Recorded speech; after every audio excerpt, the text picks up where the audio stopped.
Sir, അനന്തം വക്കീൽ ഇന്ന് കോടതിയിൽ വന്നിട്ടുണ്ടോ? എന്തിനാ? ഒന്ന് കാണാനാ. വല്ല വക്കാലത്തും കൊടുക്കാനാ? കാണാൻ എന്താ വഴി? ചെല്ല് ചെല്ല്, അവിടെ ഉണ്ട്. കോടതി മുടിക്കിടന്ന് വയറക്കുന്നേ കണ്ടു.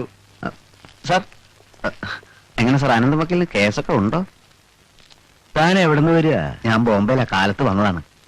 ബോംബെന്ന് ഇവിടം വരെ താൻ അനന്തം വക്കീലിന് വക്കാലത്ത് കൊടുക്കാൻ വന്നതല്ലേ?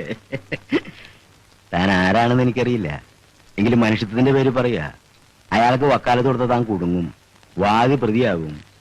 അനന്തം വക്കീലിന്റെ പേര് ആര് പറഞ്ഞു തന്നത് എനിക്ക്? ഞാൻ അനന്തം വക്കീലിന്റെ മകനാണ്.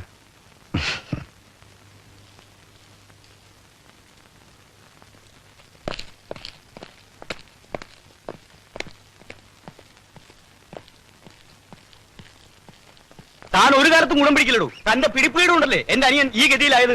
തങ്കപ്പ ഒന്ന് പതുക്കെ പറ, ഞാൻ ഒരു വക്കീല. താൻ എവിടുത്തെ വക്കീലാടൂ?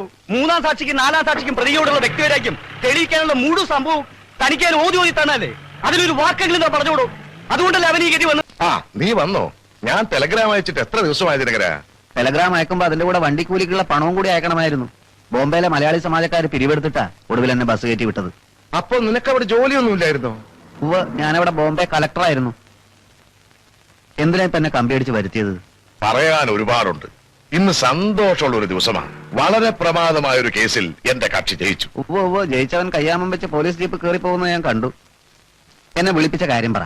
ആ, നീ ഇന്ന് വന്നതല്ലേ ഉള്ളൂ. നമുക്ക് സ്വൈര്യമായി എവിടെയെങ്കിലും ഇരുന്ന് സംസാരിക്കാം. വാ.